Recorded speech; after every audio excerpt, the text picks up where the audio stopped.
Et si je vous disais que votre plus grand atout n'est ni votre compte en banque, ni votre réseau, mais ce qui se passe entre vos deux oreilles? Cette idée, aussi ancienne que puissante, a été vécue par des visionnaires comme Musk, Jobs ou Bezos. Dans Réfléchissez et devenez riche, Napoléon il ne disait pas autre chose. Nous sommes le reflet de nos pensées les plus persistantes. Mais alors, une question se pose, si c'est si simple, pourquoi tant de gens restent-ils bloqués?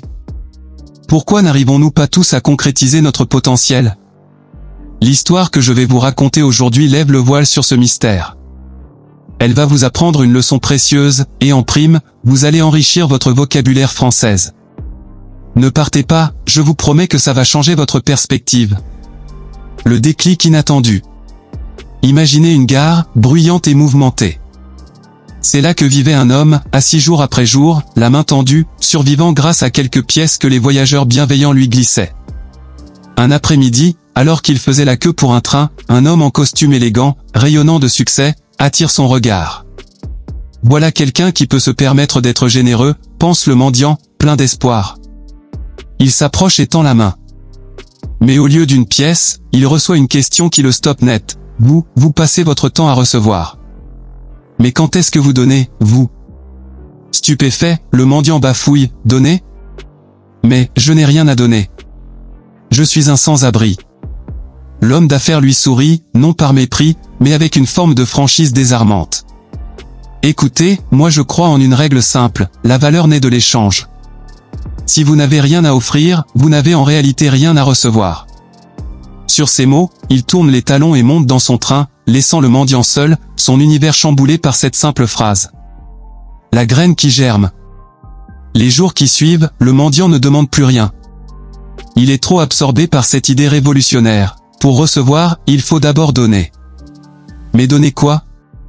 Il ne possède rien. Un matin, son regard se pose sur des fleurs sauvages qui poussent le long des voies. Leurs couleurs vives sont comme un signal. Une idée folle germe en lui, si, au lieu de juste prendre, il offrait une fleur en retour de chaque pièce? Il se lance. Il cueille délicatement un bouquet et retourne à son poste. La première fois qu'il tend une fleur avec un sourire en échange d'une pièce, la réaction est magique. Les visages s'illuminent. Les gens le remercient, certains lui donnent même plus que d'habitude. C'est la révélation, les dons sont plus importants quand il a des fleurs. Les gens ne donnaient pas par pitié, ils payaient pour la petite joie qu'il leur offrait. Quelques jours plus tard, il revoit l'homme d'affaires, assis à la fenêtre de son train. Excité, il se précipite. « Monsieur, aujourd'hui, j'ai quelque chose à vous offrir. » L'homme, reconnaissant, lui achète quelques fleurs et lui dit avec un clin d'œil, « Aujourd'hui, vous n'êtes plus un mendiant. Vous êtes un commerçant. » La métamorphose.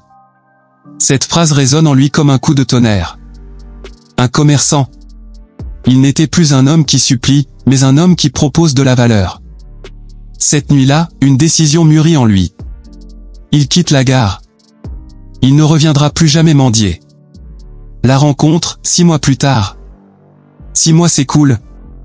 Dans cette même gare, 2 hommes en costume se serrent la main. L'un d'eux, l'homme d'affaires, scrute le visage de l'autre, troublé par un souvenir. Nous nous sommes déjà rencontrés, n'est-ce pas? 2 fois, dans cette gare, dit le second avec un sourire. L'homme d'affaires a un moment de stupeur. C'est toi? Le mendiant aux fleurs. Oui, c'était moi. Aujourd'hui, je dirige ma propre entreprise de fleurs. Je suis en voyage d'affaires. Incroyable. Qu'est-ce qui a tout changé? Tu m'as offert la clé, ce jour-là. Tu m'as appris que nous n'obtenons dans la vie que la valeur que nous créons pour les autres. Je n'étais pas un mendiant. J'étais un entrepreneur qui s'ignorait. Il a suffi que je change de regard sur moi-même pour que ma réalité change. La leçon à retenir. Leur histoire nous enseigne une vérité fondamentale. Votre vie est le reflet de l'histoire que vous vous racontez sur vous-même. Si vous vous voyez comme une victime, le monde vous traitera comme tel. Si vous vous voyez comme une personne de valeur capable d'apporter quelque chose au monde, alors le monde vous répondra en conséquence. Vous n'êtes pas défini par vos circonstances, mais par votre perception de vous-même au milieu de ces circonstances. Alors, je vous pose cette question, quelle est l'histoire que vous vous racontez? Vous voyez-vous comme un mendiant, ou comme un entrepreneur de votre propre vie? Si cette histoire vous a inspiré, faites-le moi savoir en likant cette vidéo. Partagez en commentaire le déclic que vous avez eu, et n'hésitez pas à partager cette vidéo autour de vous pour répandre cette énergie positive. Merci d'avoir été des nôtres. On se retrouve très vite pour une nouvelle aventure. Prenez soin de vous et de vos pensées.